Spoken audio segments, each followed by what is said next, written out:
Ciri-ciri teori belajar behavioristik. Yang pertama, mengutamakan pengaruh lingkungan.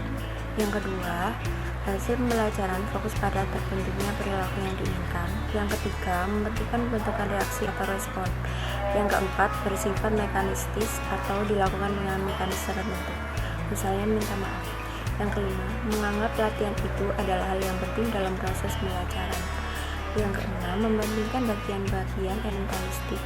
Yang ketujuh, mementingkan peranan reaksi.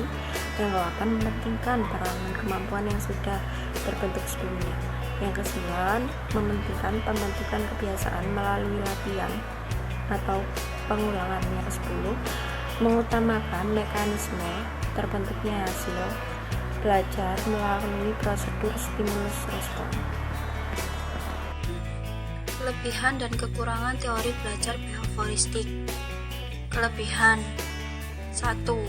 Peserta didik dibiasakan untuk latihan dan praktik yang di dalamnya memuat unsur kecepatan, spontanitas, kelenturan, refleks, dan daya tahan.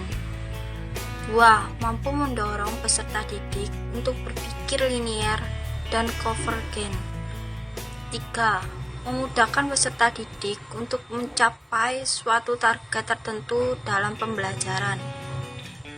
Kekurangan. Pertama, membatasi kreativitas, produktivitas, dan imajinasi peserta didik. Pembelajarannya hanya berpusat pada guru, sehingga peserta didik terkesan pasif. 2. Berpotensi menimbulkan hukuman verbal dan fisik seperti memberi hukuman peserta didik yang melanggar aturan atau bahkan menjewer. 3. Timbul kesulitan untuk menjelaskan kondisi belajar yang kompleks karena hanya bercuan pada stimulus dan respon. Hukum pada teori belajar behavioristik. 1. Hukum kesiapan. Hukum kesiapan berarti bahwa kegiatan pembelajaran akan memberikan hasil yang diinginkan jika ada kesiapan, bagi kesiapan oleh pendidik maupun peserta didik. 2. Hukum latihan. Hukum latihan memiliki arti bahwa semakin banyak latihan, semakin besar peluang untuk berhasil. Artinya, kegiatan pembelajaran akan berhasil jika peserta didik dibiasakan untuk latihan secara kontinu dan terukur. 3. Hukum efek. Hukum efek berarti bahwa efek yang dirasakan oleh peserta didik setelah belajar akan memotivasi dirinya untuk terus belajar. Contohnya, seorang peserta didik mendapatkan hadiah berupa buku paket matematika karena berhasil mendapatkan nilai sempurna di ujian tulis matematika. Efek yang dirasakan adalah bangga dan bahagia. Efek itu diharapkan bisa bermotivasi peserta didik tersebut untuk terus belajar. 4. Hukum sikap.